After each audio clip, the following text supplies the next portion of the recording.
Assalamualaikum warahmatullahi wabarakatuh. Kembali lagi bersama saya Tika Rahmawati, mahasiswi jurusan akuntansi Politeknik Negeri Samarinda. Pada video kali ini saya akan membahas topik 7 tentang perencanaan. Perencanaan merupakan fungsi terpenting di antara semua fungsi-fungsi manajemen yang ada. Untuk mendukung usaha-usaha pencapaian tujuan, fungsi perencanaan harus dilakukan terlebih dahulu. Nah, persyaratan perencanaan ini ada 5. Yang pertama yaitu faktual atau realitas, yang kedua logis dan rasional, yang ketiga fleksibel, yang keempat komitmen, dan yang terakhir ada komprehensif. Dan berikut ini ada beberapa bentuk-bentuk dari perencanaan. Yaitu yang pertama ada tujuan, merupakan sasaran di mana kegiatan itu diarahkan dan diusahakan untuk dapat dicapai dalam jangka waktu tertentu. Bentuk yang kedua ada kebijaksanaan, merupakan suatu pernyataan atau pengertian untuk menyalurkan pikiran dalam mengambil keputusan terhadap tindakan-tindakan untuk mencapai tujuan. Yang ketiga ada strategi, merupakan tindakan penyesuaian dari rencana yang telah dibuat. Yang keempat yaitu prosedur, merupakan rangkaian tindakan yang akan dilaksanakan untuk waktu mendatang. Yang kelima yaitu aturan, merupakan suatu tindakan yang spesifik dan merupakan bagian dari prosedur. Dan bentuk yang terakhir yaitu program, merupakan campuran antara kebijaksanaan, prosedur, aturan, dan pemberian tugas yang disertai dengan suatu anggaran. Semuanya ini akan menciptakan adanya tindakan. Setelah mengetahui bentuk-bentuk dari perencanaan, kita juga harus mengetahui apa sih kegunaan dari perencanaan sendiri. Nah, kegunaan dari perencanaan di sini yaitu ada 4. Yang pertama, mengurangi ketidakpastian serta perubahan pada waktu mendatang. Yang kedua, mengarahkan perhatian pada tujuan. Yang ketiga, memperingan biaya. Dan yang terakhir, merupakan sarana untuk mengadakan pengawasan. Nah, dalam menyusun perencanaan ini ada beberapa langkah-langkah yang harus dilakukan. Yang pertama yaitu menetapkan tujuan. Setelah menetapkan tujuan, kemudian menyusun anggapan-anggapan, yaitu perkiraan yang mungkin akan mempengaruhi perusahaan. Selanjutnya, menentukan berbagai alternatif tindakan, yaitu mencari cara dalam pencapaian tujuan. Kemudian, mengadakan penilaian terhadap alternatif tindakan yang sudah dipilih.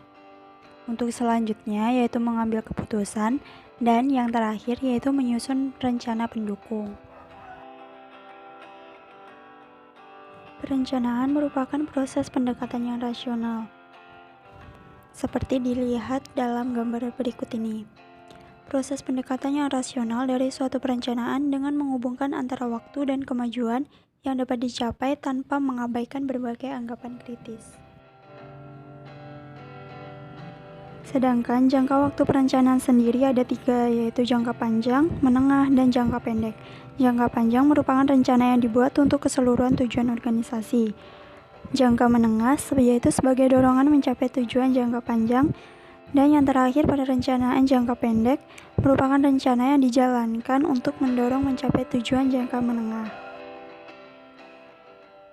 Selanjutnya yaitu faktor-faktor yang dapat membatasi perencanaan. Faktor yang pertama yaitu sulitnya mencari anggapan secara teliti. Karena keadaan mendatang yang penuh dengan ketidakpastian, maka sulit untuk diramalkan secara pasti dan tepat. Oleh karena itu, anggapan yang tepat pun sulit untuk ditentukan. Faktor yang kedua yaitu perubahan yang sangat cepat. Jika perubahan yang terjadi terlalu cepat, maka dapat menimbulkan berbagai kesulitan dalam menyusun suatu perencanaan. Jadi, perubahan yang sangat cepat dapat membatasi sebuah perencanaan. Faktor yang ketiga yaitu kekakuan internal, merupakan kekakuan yang tercipta dari dalam perusahaan, seperti kekakuan psikologis, yaitu mempunyai suatu pendapat dan pendapat tersebut sulit untuk diubah. Kemudian yang kedua ada kekakuan karena adanya prosedur dan kebijaksanaan. Sekali prosedur dan kebijaksanaan itu dibuat dan dapat diterima oleh banyak orang, maka sulitlah untuk dapat diubahnya. Kekakuan yang ketiga yaitu sumber daya dan dana, karena kemampuan untuk menyesuaikan diri dengan perubahan di waktu mendatang menjadi sangat terbatas. Faktor yang keempat yang dapat membatasi perencanaan yaitu kekakuan eksternal, merupakan kekakuan yang berasal dari luar perusahaan. Kekakuan eksternal ini sangat sulit untuk dikendalikan dan diawasi oleh para manajer, karena berkaitan dengan masalah luar, seperti sosial politik, teknologi, budaya, geografi, perekonomian, dan sebagainya. Dan faktor yang terakhir yaitu waktu dan biaya. Semakin lama waktu yang dibutuhkan, maka besar pula biayanya. Demikian pula sebaliknya, jika waktu yang dibutuhkan tidak terlalu lama, maka biayanya pun juga akan lebih rendah. Dan materi terakhir dari bab 7 yaitu perencanaan ini adalah pengambilan keputusan. Yang pertama yaitu syarat pengambilan keputusan. Pengambilan keputusan yang efektif memerlukan adanya pemilihan tindakan yang rasional. Nah, untuk bertindak ataupun mengambil keputusan secara rasional tersebut membutuhkan beberapa syarat. Di antaranya yaitu yang pertama, harus berusaha untuk dapat mencapai suatu tujuan yang tidak terpenuhi tanpa melalui tindakan yang positif. Syarat yang kedua, yaitu harus dapat mengetahui dengan jelas tentang tujuan-tujuan manakah yang dapat dicapai beserta segala kekurangannya.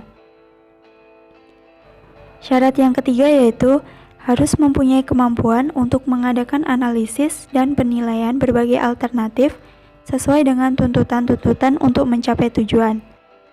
Dan syarat yang terakhir yaitu harus bersikap optimis dan mempunyai kemauan yang kuat untuk memilih alternatif yang paling baik. Dan yang kedua yaitu alat pengambilan keputusan. Alat pengambilan keputusan ini dapat dilakukan dengan berbagai cara, seperti operation research, teori probabilitas, dan linear programming. Nah, selain cara-cara tersebut juga ada beberapa teknik yang dapat dipakai untuk pengambilan keputusan, seperti analisa resiko dan pohon keputusan. Yang pertama yaitu analisa resiko. Untuk mempertimbangkan pemasaran produk baru ke pasar misalnya tergantung kepada beberapa variabel kritis, yaitu biaya pengenalan, biaya produksi, investasi modal yang dibutuhkan, harga, dan market share yang akan dicapai. Dan teknik yang kedua yaitu pohon keputusan. Cara yang dapat ditempuh untuk menganalisa keputusan adalah dengan jalan melihat berbagai kemungkinan arah yang dapat dicapai dalam berbagai jenis keputusan. Dan itulah penjelasan materi pada topik 7 yaitu perencanaan. Semoga video ini bermanfaat. Terima kasih. Wassalamualaikum warahmatullahi wabarakatuh.